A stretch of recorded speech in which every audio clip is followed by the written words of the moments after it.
Welcome to the Awareness Angle, where we break down the latest cybersecurity stories and look at what they really mean for awareness, behaviour, and staying safe.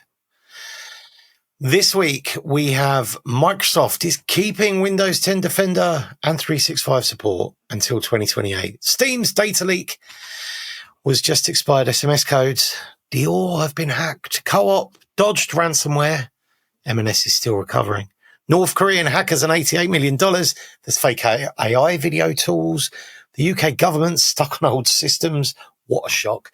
And Google Android 16 brings scam blockers and passkeys all in to ditch passwords. Woohoo! We break it all down. No jargon, no drama. Just what you need to know on this week's The Awareness Angle.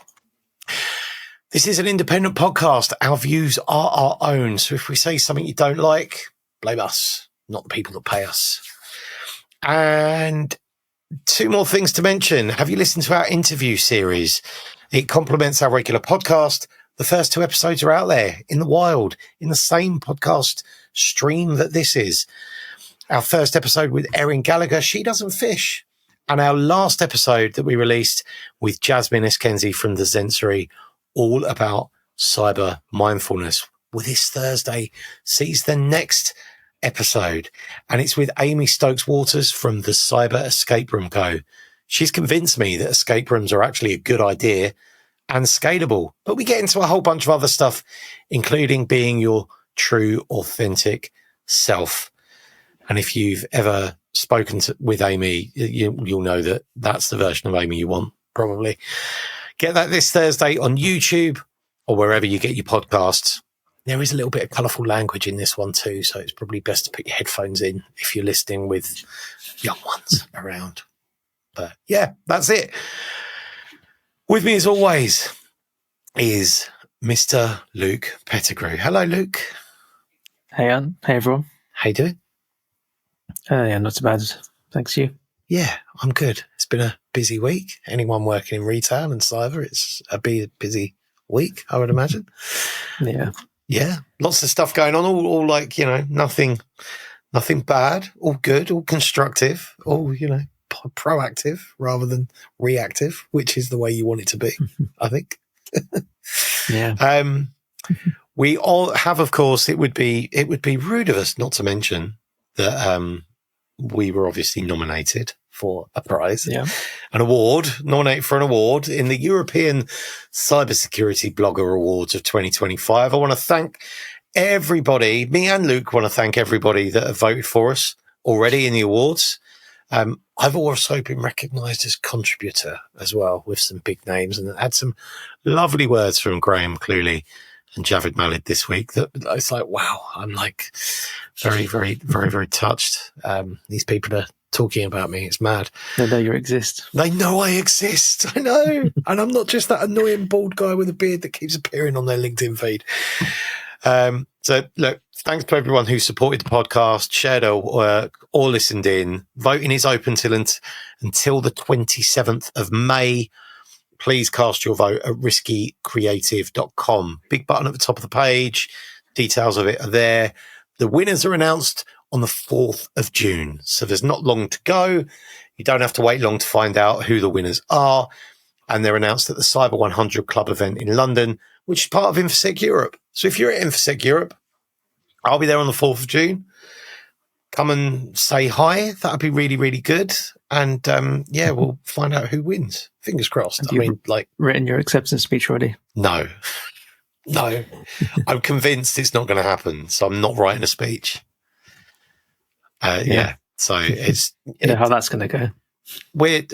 How does every episode of this go when it's not scripted? It's never scripted. And how does it go? It goes far too long. Doesn't get to the point quick enough. Just like what I'm saying. Off the stage and booing you. Yes, probably. Give me that back. We're giving it to someone else. Anyway, don't forget, along the podcast, we obviously have the newsletter. Comes out every Monday. Sign up at riskycreative.com. Right. That's like all the blurb. Should we get on with the news? Yeah, let's get to it. Right.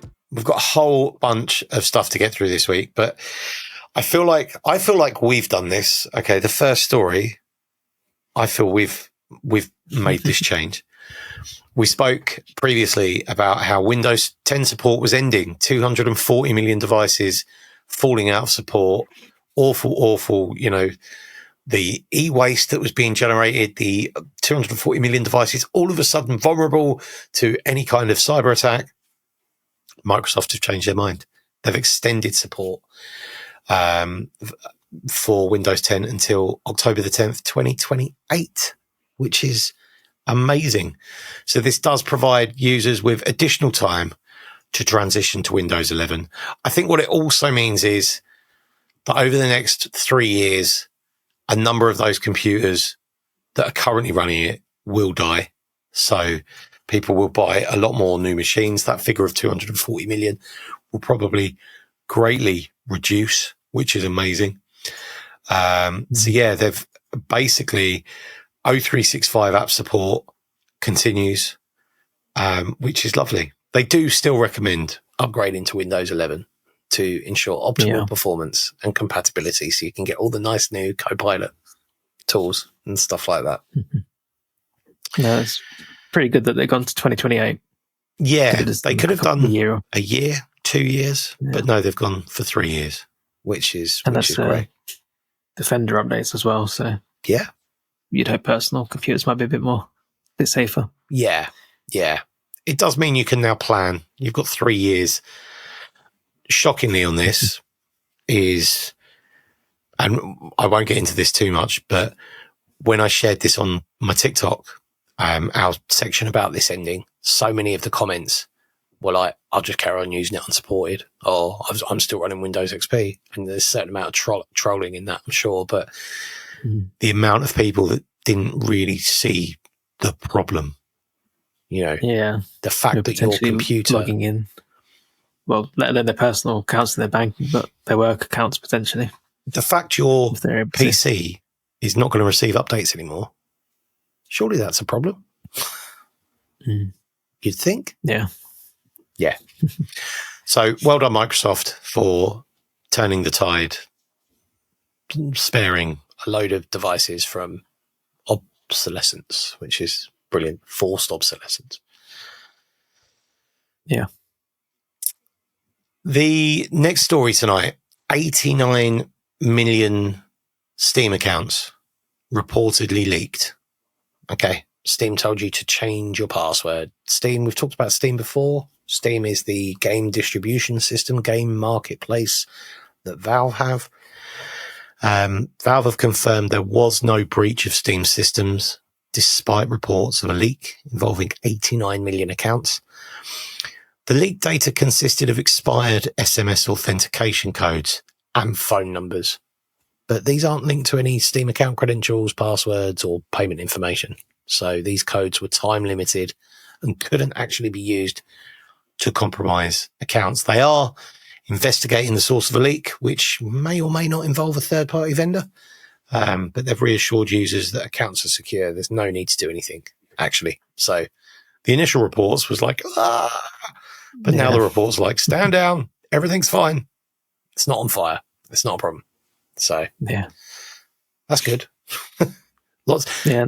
The target market of Steam as well. Steam's one of those. I bet there's loads of reused passwords.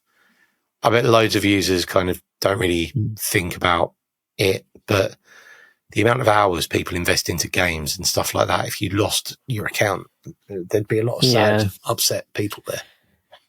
Yeah, especially when there's some games out there that have items that are worth real world money and value, and even the games just on the account probably have some value. But I guess it highlights as well about SMS codes. It's time to move away from those. We should all be moving. I mean, that deserves a special mention. I'll get onto that a bit later, though.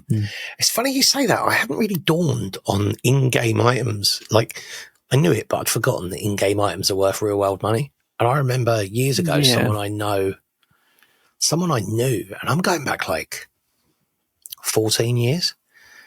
They bought a World of Warcraft character off someone like 14 years ago for a decent chunk of money because of the stuff that came with it. Yeah. And this was like 14 years ago. And it was like, wow, because obviously you level them up and you earn good stuff and stuff like that. Yeah, a lot of hours and stuff going into that.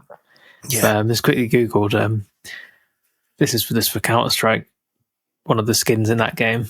Guess how much it's sold for? The highest one. No idea. $1.2 million. Shut up. Apparently. For a skin for a game, $1.2 million? Well, I don't know if that's actually a sold value of what it's or what it's estimated, but yeah, some of them have been sold for thousands of, hundreds of thousands of dollars. It's insane. Yeah, that's amazing. So yeah, they are worth something. That's why you protect your Steam accounts, people. Yeah. Moving on tonight, let's talk about another cyber attack. Dior, fashion house Dior, has confirmed a cyber attack that exposes customer data straight off the bat. Like, customer data is exposed. Names, contact details, and purchase histories. The breach was discovered on May the 7th this year, and it affected customers in South Korea and China. No financial information, such as bank or credit card details, was compromised. Dior say they've contained the incident, enlisted cybersecurity experts for investigation, and is notifying affected customers and regulatory authorities. So names, contact details, and purchase histories are exposed. No financial information has been compromised, and it's only people in South Korea and China that are impacted. So if any of your people are those people, you might want to offer them support on this. You know, the typical support is like Equifax or Credit Expert, that kind of, those credit referencing agencies, just to keep an eye out for anything weird or any additional phishing attempts or stuff like that. Mm. Yeah. I mean, that leads us neatly onto a Co-op and M&S update for this week. We won't dwell on this for ages. There's a couple of interesting takes on this, though. So the BBC reported that the Co-op narrowly avoided a more severe cyber attack by pulling their own plug. Now, you and me have done awareness in the past on ransomware for end users. Mm. And we've basically said at the sign of it, just yoink the plug, pull the network cable, isolate the device in whatever means necessary. You're literally like snap the laptop in half. Surely like anything, but just stop it. Turn it, just get rid of it. So apparently, because Co-op were quick to identify and contain, they went for self-sabotage rather than enforced sabotage. So they were like, right, burn it all. Let's us control this and do it on our terms rather than someone else's terms. Definitely an interesting way to do it. Well, it definitely appears like M&S have done the opposite because from the reports that we're seeing, Co-op are recovering a lot quicker than M&S are. So, yeah, I guess they must have spotted it sooner. Yeah. Didn't have time to be dwelling around in there. Yeah. So, M&S, I mean, they're still grappling with the aftermath of the attack. Co-op's response, and Co-op actually, like in the whole comms front, it feels like Co-op have been a lot more transparent, a lot more communicative. M&S have been a lot more closed shop. Yeah, even today I saw people applauding M&S for their clear communication, and I don't want to get into it because I think this is where the blurred lines come between a cyber team and a PR team, because at some point this is a PR exercise rather than a cyber exercise. Like you and me know, in situations like this, as an awareness person, you're nowhere near this messaging. You might have a seat at the table. You probably haven't, in all fairness. And this is now off to like the big PR people that you probably never speak to. So, yeah. There was one more thing regarding M&S that I saw on Reddit this week. So it was when they announced the breach. Someone on Reddit had posted a screenshot of the comms that went out to customers. And it said, no payment card details at least. And then the comments on that post were quite interesting because the top comment was, has anyone else who shops with M&S online noticed an increase in spam calls or emails over the last couple of weeks? I said to my partner the other day that I'd been receiving a substantially increased amount. I'm wondering whether this is why. Now, obviously, the comments back were, yeah, I've had more spam calls and definitely from a different source. Other ones, are you getting ones asking you to add to the WhatsApp? I've never had ones like this before. Yes, the calls are automated and say, please add me on WhatsApp. Someone says that their Google call screen caught it. So well done, Android, for doing that. And then someone said, yeah, 14 phone calls and countless emails, masses of spam emails. I keep getting them. So now it could be that people are just a bit more aware and are noticing it more. I'm well aware of that. But someone also comments and says no usable card details is what they say. And they're calling out the phrase usable. So some card details have been taken, but are probably partial or encrypted.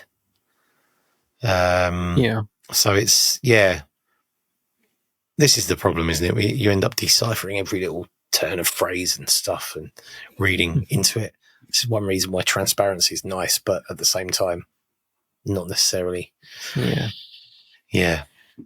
There was some uncertainty around the who'd actually done it as well, and the way, the naming around it. Like people are saying Dragon Force hackers, Scattered Spider. Dragon Force is a ransomware as a service run by some of Dragon Force. It's like there's still. I feel like this is all afterwards. It'll be interesting looking back at this in 6 months' time. Yeah, and there'll be some nice reports, I'm sure. Yeah, which covers it all. Yeah, my LinkedIn feed is full of Co-op and M&S at the moment. Everybody's got an opinion on it, and I know we're doing exactly the same here, but everybody's sharing an announcement and news reports, and it's everywhere. Yeah. From a brand perspective, everyone's going to remember Co-op and M&S for this, which is at least for a while. Yeah. Some people will get some really good talking gigs off this. Those people involved or, in the trenches will be on the talking circuit for 6 months, 6 years, after this. Yeah. There'll be some silhouettes in the room talking with a distorted voice. We've never done that. Right. Moving on from Co-op and M&S, because that took way longer than it should have done. We'll probably be talking about it next week as well. Still nothing on Royal Mail's breach. A few weeks ago, we spoke about Royal Mail, and there's been nothing on that. That's interesting. Wouldn't it be funny if that was like the beginning of, like if that was Dragon Force? Like if that happened now, we'd all be talking about it. Royal Mail were lucky with that timing if that actually happened. Yeah. Still don't know, right? No. Right, next story. North Korean hackers posing as US tech workers, $88 million stolen. So this was one I saw this week. North Korean IT workers posed as freelance developers targeting the US tech industry through remote work platforms like Upwork and LinkedIn. Using fake or stolen identities, they infiltrated legitimate companies, accessing sensitive systems, and earned an estimated $88 million, funneling the money back to North Korea's missiles and weapon systems. Don't know that for a fact. That's just what reports suspect. I'm not inside. I don't know where the money went. But as part of the takedown, over $3 million was frozen from 17 individuals' accounts. So this wasn't a typical cyber attack. Boom, just like everything else, social engineering and fraud exploiting trust in remote work. It's posing gaps in background checks and identity verification. So state-backed attackers are evolving, moving beyond data theft to make money from within organizations. Let's get in there, and then someone in there can funnel the money out. So they used stolen identities, stolen US identities to get remote jobs. So identity theft probably could be from a breach or something. They've got, there was a massive breach in the US, and it was literally the crown jewels of stuff a little while ago, where it was social security number. And you think about, I've never worked in the US, but you think about what you need to get a job in the UK. You need national insurance number, bank details, form of ID. But or something that could be from a breach or faked and stolen. But if someone got access to your Google Drive, for example, you may or may not have a copy of a picture of your passport or driver's license on there. Definitely in your email, like most people would, because they've probably sent it somewhere. Like if I'm in the process of like buying a new house, and like the amount of, I said to my solicitor, I said, you want me to email the data over? And she's like, yeah. I'm like, do you want me to like put it in Google Drive? She's like, no, send it on email. And I'm like, oh, I don't want to, because like, how do I? Your password could be like, I am the best solicitor, or something. Do you know what I mean? I think it's there's a level of trust that you have to put in there, but that it's probably not handled very well. Yeah, it's tricky, isn't it? Yeah. So don't forget, details of all these stories are in the newsletter. More information, links to the articles that tell you everything you need to know about these can be found in the newsletter. You can get the newsletter by searching LinkedIn for the awareness angle, or you can subscribe and get it in your inbox by going to riskycreative.com. Right, next story, sir, is yours. Yeah, so first of a few. So this one was a pretty interesting one. It's a fake AI video generator, which is called Noodlofile. Well, that's the malware, sorry. It's called Noodlofile. Noodlofile. Yeah, it's an interesting name. It's info stealing malware. As hackers are distributing this through a fake AI generated video generator called Dream Machine. These are being posted on Facebook as adverts to sort of promote this tool. I'll bring it up on screen just so we can sort of see what that looks like. So as you can see here, it's something we've sort of seen before with the whole Facebook page fake looking advert. It's pretty obvious, right? You look at that, you kind of have an inkling it's not real, but obviously there's people out there that are going on here. They're uploading their source material, trying to get a video generated. Basically, they're downloading malware by doing this, which is pretty terrifying. It's info stealing malware, so obviously takes what it can. But now, just to comment, Luma Dream Machine is actually a video AI with a website, Dream Machine by Luma Labs, but it's a different URL to the one that was on that screenshot. A spoofed sort of thing, yeah. It's someone like imitating the brand. It's with a fake website. Like it's normally lumalabs.ai/Dream Machine. Yeah, I thought I recognised the name. Yeah, that Luma Labs. Yeah, but so it's downloading a zip file that's supposed to be their AI video, but upon opening it, Windows extracts it and it automatically starts installing this malware and steals all the data and sits there, I guess, was waiting for some sort of further prompts by these cyber criminals. It's just a thing to point out, I guess. Be careful where you're downloading your AI tools and make sure it's the real website. I really, really need to flag that ads on Facebook. Like, I've got a story to tell you in a minute about something from Instagram. Like, it's not just Facebook as well, right? It's every social media's got, even Google. Even Google. I think reputationally, I've got no evidence of this, and Facebook, please don't sue me because you've got more money than me. But I'm sure I've read or heard that like Facebook is like everyone thought X got rid of all their like checking people, like it went to community checking and like to get stuff removed off X was difficult. But this stuff, like Facebook should know, Meta could do better. There's a slogan. Yeah. Meta, do better. But Facebook, Instagram, WhatsApp scams. Like, we should be doing better than this. They could do better, but it doesn't make them money, so they don't need to unless their hand is forced.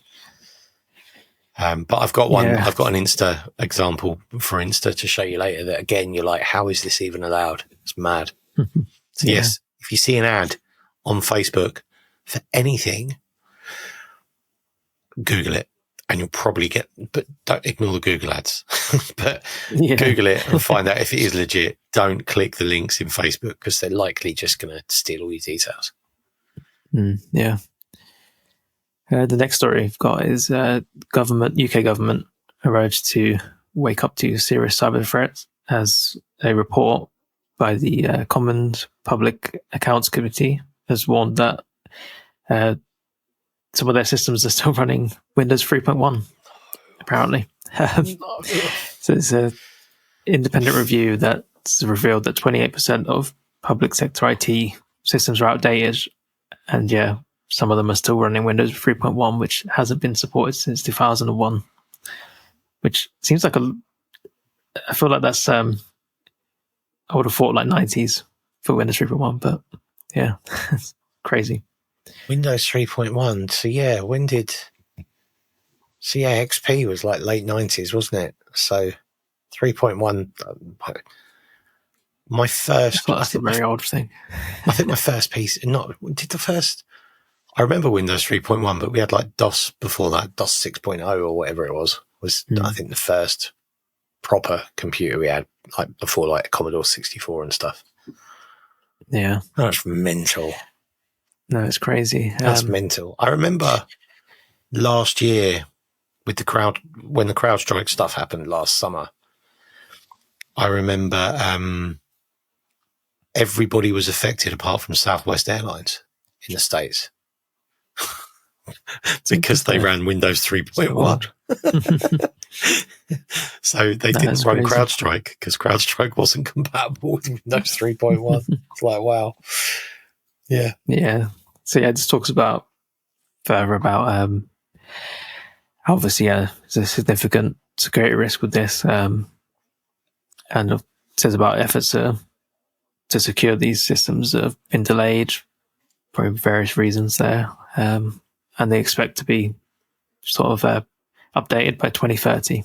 Oh, 5 years' time. So, yeah, plenty of time for something to go wrong. Yeah. Wow. Crazy.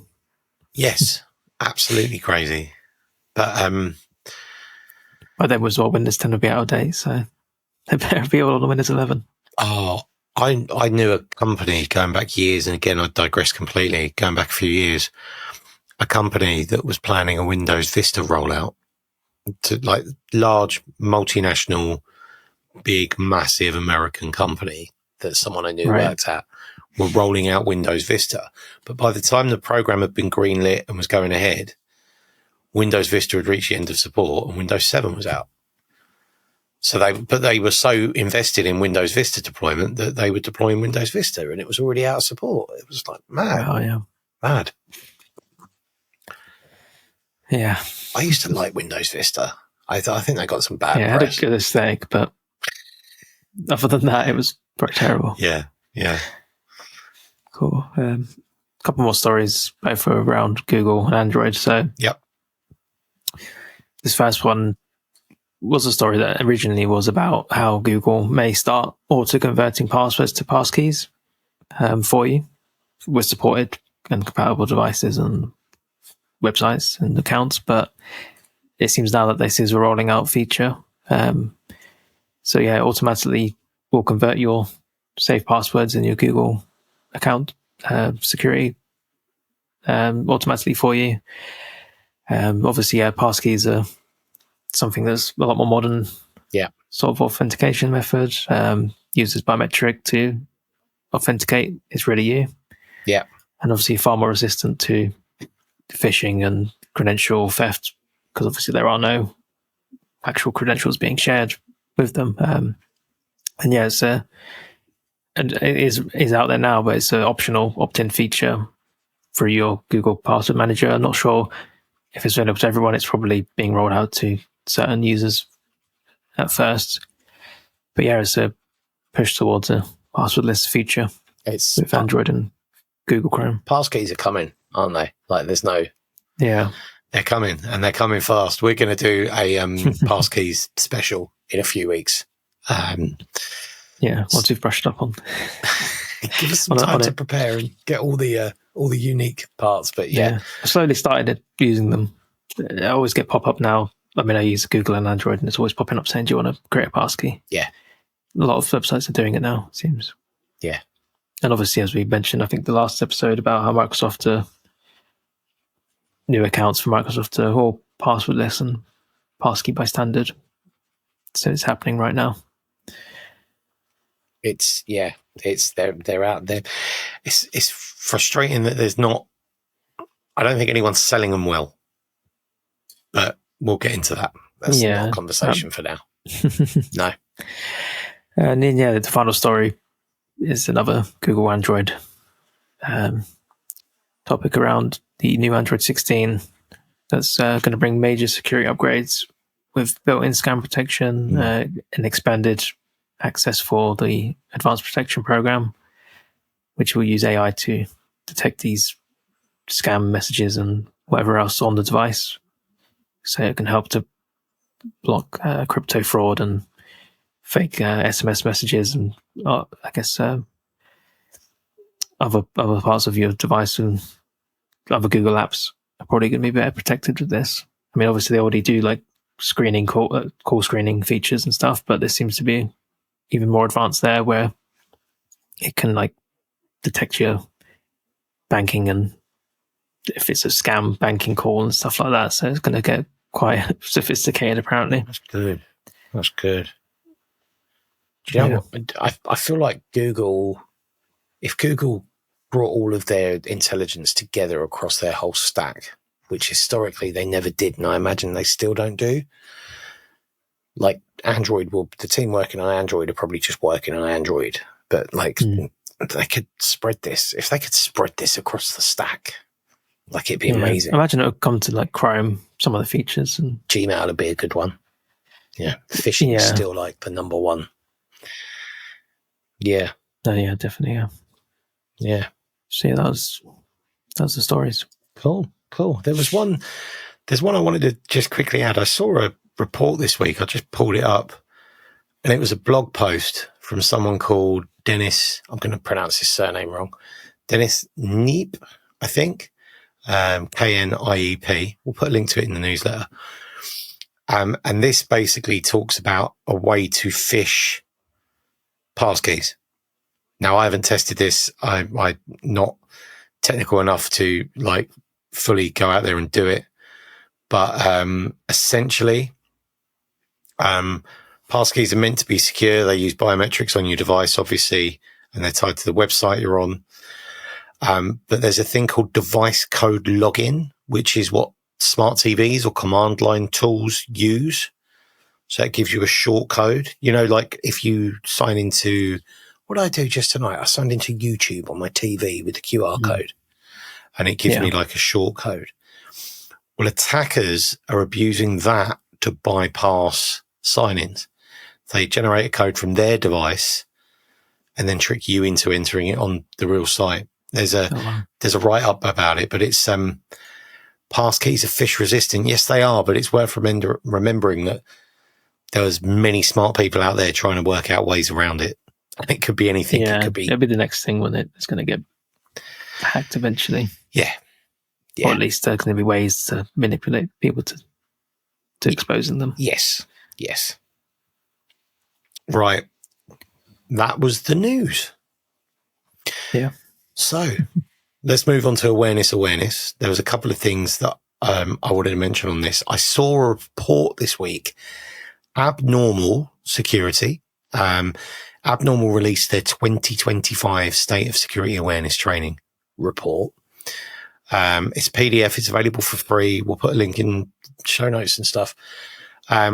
Essentially, it says, and it was largely focused around security awareness training. So the headline finding was that security awareness training isn't living up to its potential, almost every organization, 99%, had a security incident in the past year caused by something a user could have avoided. Now, that's an interesting way to, like, security awareness isn't working because 99% of organizations had an incident that was created by a user. Like, so quite a wide sort of statement, isn't it? It's, yeah. The report, basically, the core themes say 83% say security awareness tools are hard to manage. 53% say the effort outweighs the impact. 49% say the impact is minimal. 57% say training effectiveness is reduced because employees share answers. But that's not possible in any training we've ever built. It isn't always easy to measure the impact. The unfortunate truth is that they can't. So it says, interesting, the most over-reliance on traditional tactics. So the most used phishing simulations, 81%, topic-related modules, 80%, and email tips, 71%.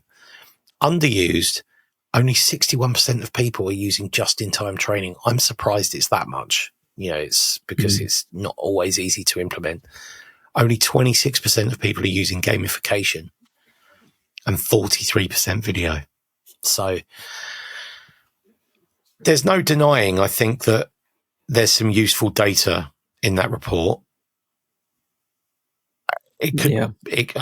These reports in some way are typically a bit of a sales pitch.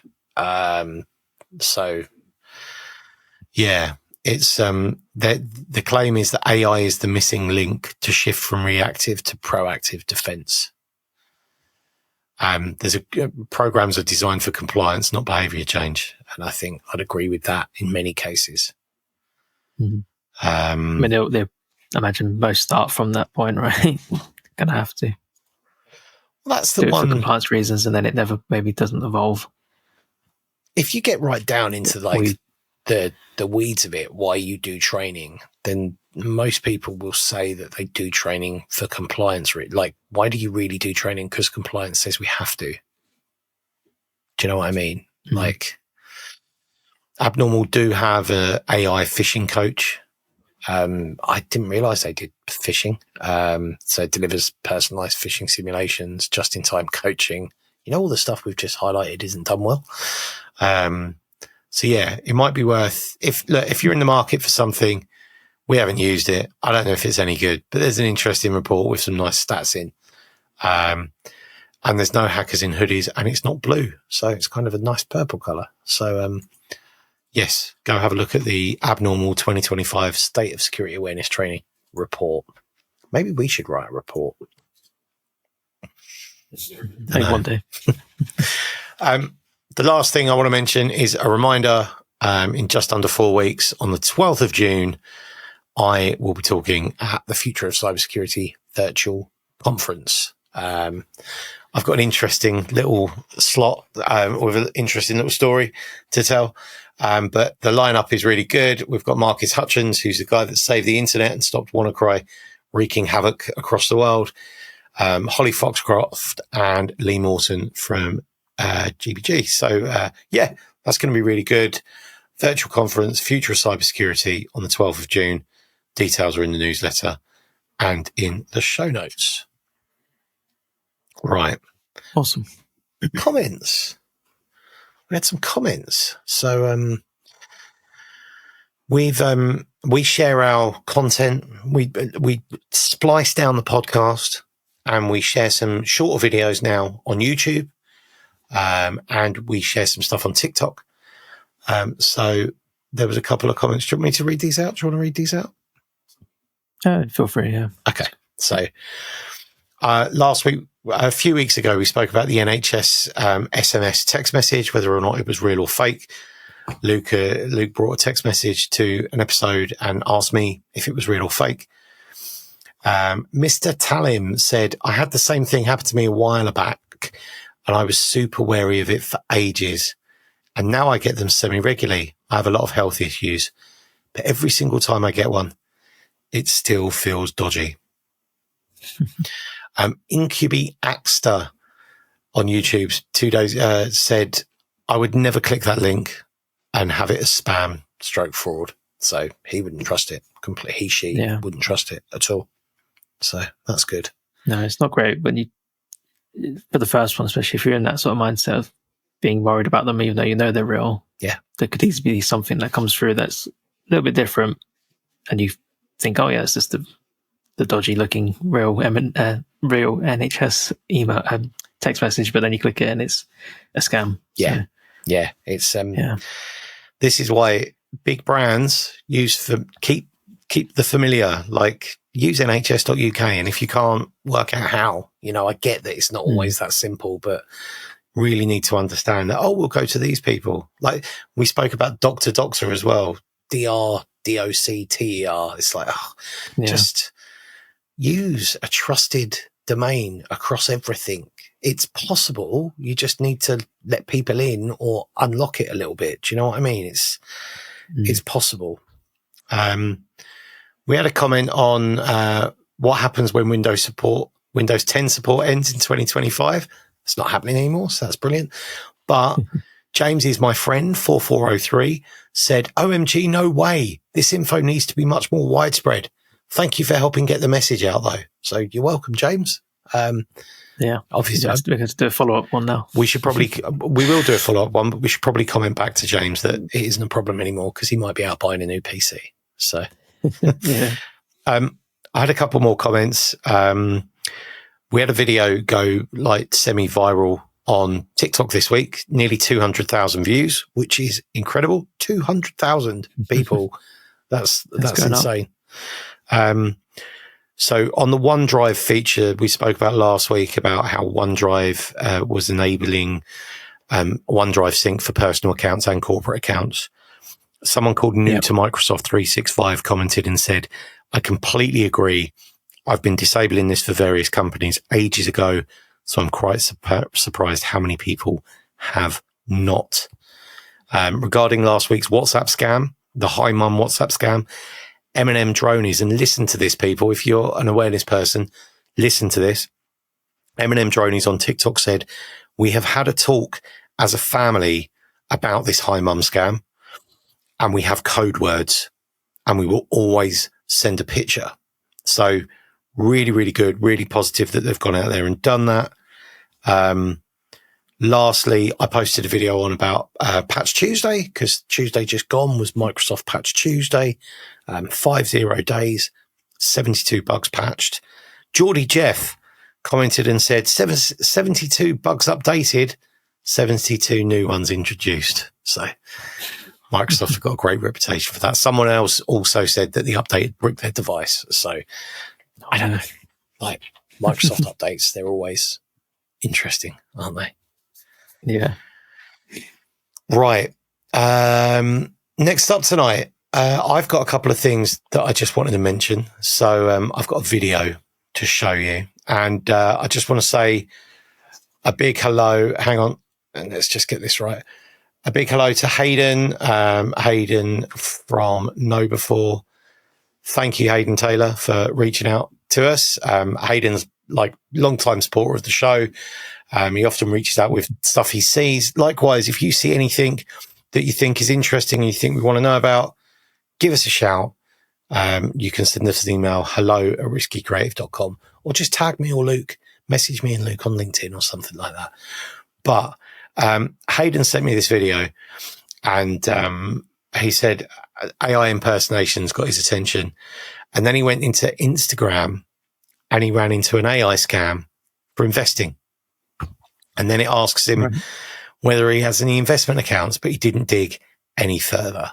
So let me just work out how I can screen share this and we'll get this up. Right. You can see that, can you? Yep. Excellent. Let me just turn it down a little bit because it's quite loud.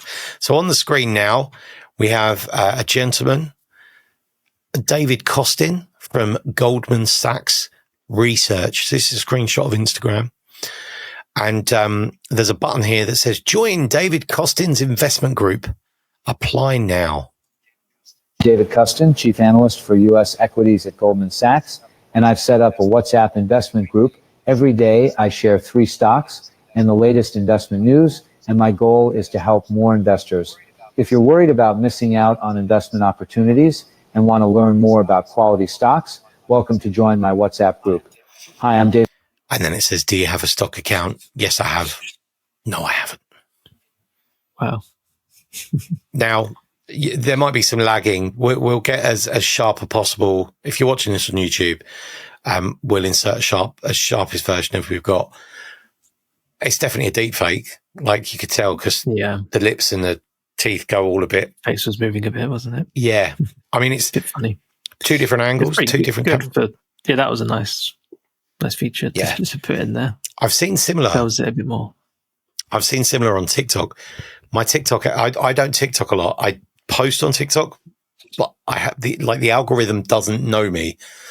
So the algorithm thinks I want this oud aftershave, because it just keeps showing me people advertising this oud aftershave, which apparently has been worn by all these celebrities. So, Tom Hardy appeared on my newsfeed telling me about the aroma and how he selected it and how it's a distinct aroma. Tom Hardy's sponsored by Joe Malone aftershave. Like, Tom Hardy has a deal with them. He has his own aftershave. I think he's in the adverts for it. And I Googled it, and Tom Hardy, there's video out there of Tom Hardy talking about Joe Malone aftershave. And this £10 oud aftershave has basically stolen that footage and doctored it in some way. Tom Hardy's not promoting a £10 TikTok aftershave. It's also, I saw another footballer, like there was a footballer's being interviewed and it was like, oh yeah, he always smells good. Yeah, he smells amazing, blah, blah, blah. And it's like no Premiership footballer is wearing a £10 TikTok aftershave. Guarantee it. Guarantee it. No. It reminds me as well, I saw a news story about a typical like AI scam with George Clooney. I don't know if you saw it. No. An Argentinian woman was duped out of £10,000 after falling victim to this fake George Clooney Facebook account. Yeah, lots of badly deep-faked video footage, but obviously it's working, right? People are getting scammed out of a lot of money. I feel like we've been doing this podcast for ages now. Do you remember the Brad Pitt one? Yeah, where we spoke very about similar. Fake Brad Pitt, AI-generated photos of Brad Pitt in hospital, doesn't have access to any money, and I mean, I was close to laughing there. It is sad, right? These are vulnerable people that are losing out on large sums of money. Yeah, and it's working. Yeah. There's people out there that are vulnerable to these sorts of things. Yeah. I've got one more thing, and it's only a quick thing I wanted to show you this week, and it's not current, but I thought it was interesting because it's interesting about data and permissions. I'm going to share this video. So this is a video that I've seen. It's from a YouTube Shorts account called GoTo. It's not, you can just listen to it. There's not really much to see, but for the purpose of the video, I'll share it. Hang on. It helps if I turn it up. All these platforms, some of these aren't very desktop friendly. So, here we go. The company that made Angry Birds, they somehow logged the IMEI of your phone, which is the hardware identifier. It means IMEI. But he's talking about the IMEI. So that's the identifier of your phone. And they said, we do that to prevent cheating. It's a bit weird that they did that, but they did that for many years. I checked it this morning in 2011, they were doing this. And then later it was found that they were transmitting that IMEI data together with a bunch of other data over an unencrypted connection. Later, it turned out that enabled a government to build a database of where everyone was in the world. Because 500 million people had installed Angry Birds, and they were all logging their details to this server. The Angry Bird people did not know they were at the core of a worldwide surveillance program. And this was big. And that was all because they said, we're going to log the IMEI in plain text, and someone is going to snoop that. It is the combination of all these different things. The way people walk, the screen resolution, the air pressure where they are, how fast their car drives. That has now generated a complete view of everyone. And that view is generated by individual people logging the IMEI so that we can prevent cheating. It's mad, isn't it? When you amazing. think about one decision in one app like Angry Birds, that decision, the chain reaction that had on a global incredible. Surveillance program. I don't know if any of that's true. Tin hat, no tin hat, I don't know. But he sounds like a guy that's probably a bit convincing. Bert Hubert. Yeah, if it is true, you can't trust even these popular apps that are out there. Yeah. It's crazy. So that was Bert Hubert. Bert is the founder of Bert's the founder of Power DNS, software that powers a significant fraction of the internet. So I believe Bert. So yeah, it's interesting. Put a link to that in the show notes as well, newsletter. I keep saying show notes. It's more the newsletter than the show notes. Although all the episodes are available on our blog if you go to riskycreative.com and all the links are on there. Right. Luke, what you got for me this week? So this is a TikTok I saw. It's probably a couple of weeks old now. I mean, it's a thing that's been happening for a while, it seems, but it's a Booking.com chat, like the online chat feature being abused. As a TikTok video, if you want to play it, it's probably not the best explained video. It seems like the person in the video is probably rushing a bit and a bit panicked, but you can play a few seconds of it and then we can just discuss it. There is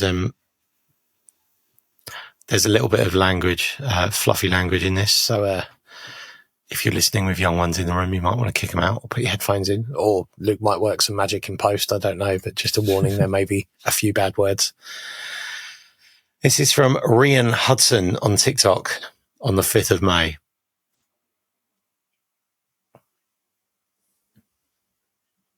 Scam was nearly £1,100 by Booking.com. What the fuck? And a 12-year-old said hi to me and asked my number. £1,100, what the actual fuck? I got a notification from the Booking.com app in the messages between me and the hotel saying I had 6 hours on my booking was going to be cancelled and I needed to confirm what time I was going to be there, enter my bank details, which I thought, this is weird, but they were saying it was for a deposit. Anyway, I've already paid for the hotel as well. Just told my mum-in-law about it.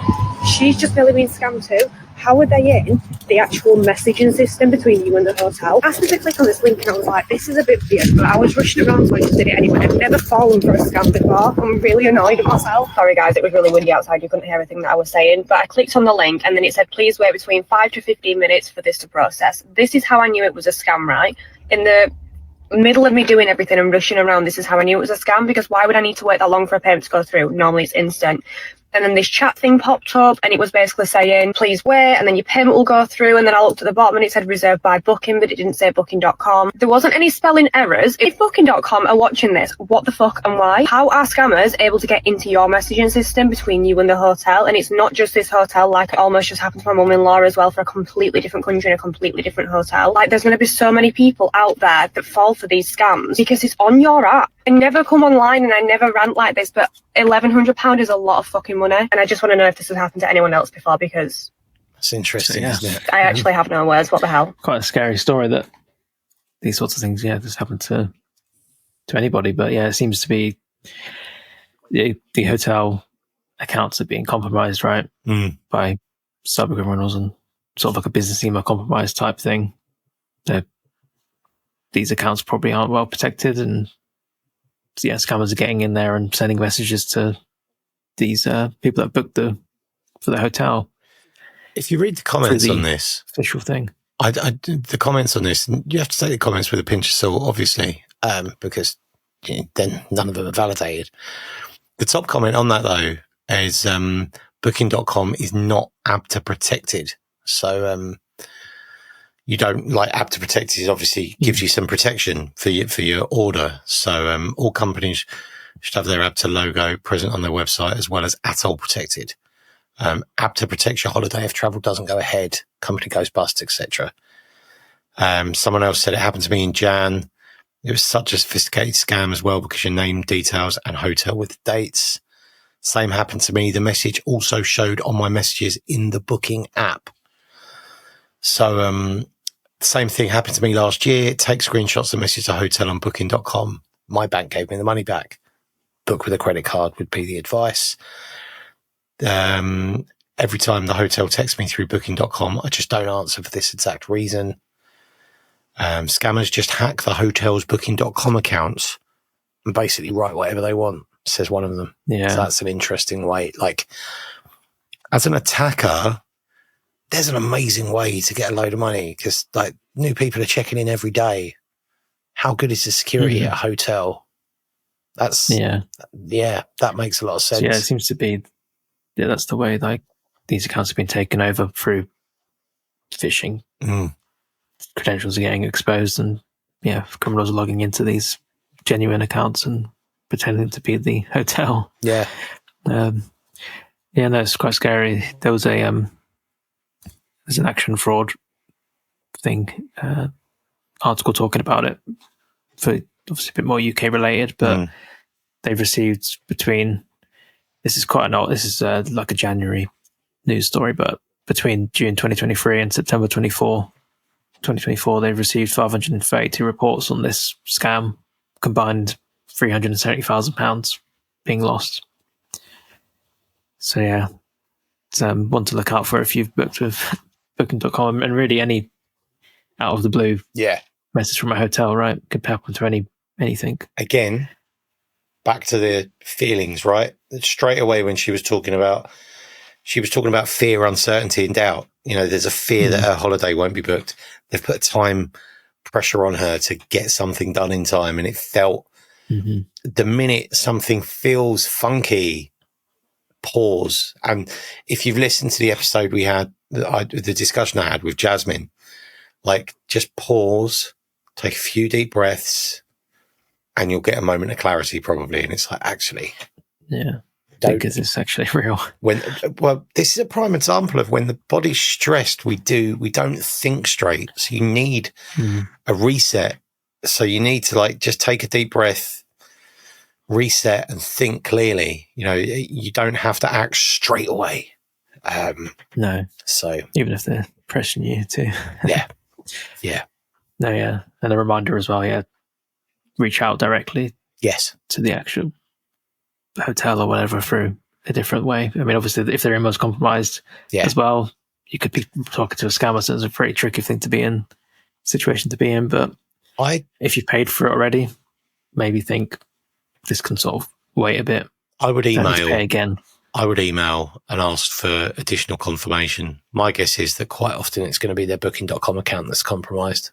But yeah, email, verify is the key word Even here. phone them directly as well, right? You can speak to them. Yeah. Yeah. I want to finish on one last thing. And this is an old one, but I feel I wasn't going to mention it because I thought it was too old. But actually, I think this is quite relevant again. Everybody in the awareness industry of the last few weeks seems to be talking about social engineering and phishing. Okay.